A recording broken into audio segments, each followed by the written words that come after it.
Hello everyone. I know you must be wondering, Evie, where were you? I know how difficult it must be for you not being able to see my videos for so long, that too in this corruption of social media. Well, guess what?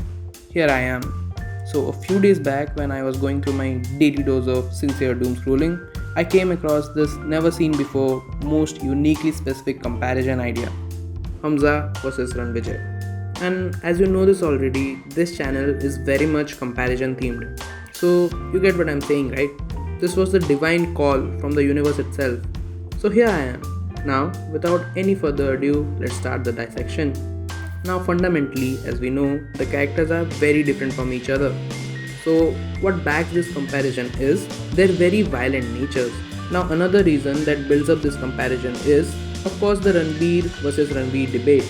But that's a debate that completely based on another topic altogether. So, I would like to keep that saved for another video. However, in this video, I would like to discuss how both the directors, Sandeep Reddy Vanga and Aditya Dhar, project masculinity on their protagonists so differently yet so similar to each other that would just make you fall in love with their methods of filmmaking. Now, let's be honest, I genuinely felt Ranveer Kapoor was an actor who brings in more depth to the characters, while Ranveer Singh specialized in his versatility. But now, after Dhurandhar, I must say, Mr. Kapoor, you have to level up. You have got some real tough competition.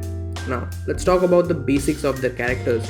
When you look at Jaskirat's character, aka Hamza, who came from a very lower middle class family, you see the character grows throughout his journey, where he starts with the feeling of revenge and eventually turns into someone who has nothing but love and patriotism for his nation. While on the other hand, the very nature is completely inverse in case of Ranvijay Singh. His complete arc was that from a boy with unexplained love for his father to someone who has nothing except never ending violence in his life. Now, that was a character who had everything from the start, still falls to his bad destiny. And you know where these two characters intersect? It's when they lose everything, and those scenes are beautifully highlighted by the costume designers in both the movies. In this scene where Ranvijay confides to Gitanjali about his affair, in this scene where Hamza's identity is exposed to Yelena, look at the costumes of the four characters.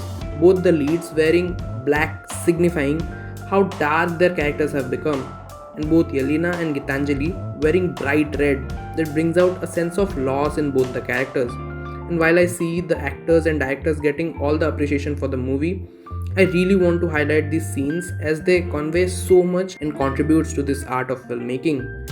Now, this wasn't the only similarity, although both the movies are categorically very different to one another, and I don't know if it was intentional or not, but both the movies sort of share very similar highlighting moments, be it the work of Rahman Dakat on Fasla by Fitrachi, which was similar to Bobby Deol's introduction in Animal, or both Ranveer and Ranveer's walk while hunting their enemies with a straight menacing expression, and the ending where both the protagonists have nothing left for them. Despite all their efforts, well, to some extent Ranvijay deserved it, but for Jaskirat, I'm not crying, it's just been raining. and of course, their looks. And mind you, I'm not complaining here. Rather, I want to highlight how well Aditya Dhar has picked up things that worked for Animal and implemented it beautifully into Dhurandhar. And that is, if at all it was intended. But now, this is where Dhurandhar takes away the win for me. Because Animal does not explain the combat skills of the protagonist and leaves it for us to assume that he, being an aggressive Punjabi, he is born with it. Whereas in Dhurandhar, micro details are taken care of. He is a trained professional, yet he is shit scared of getting caught. And you know why that is? It's because it's that kind of a job. The people around him.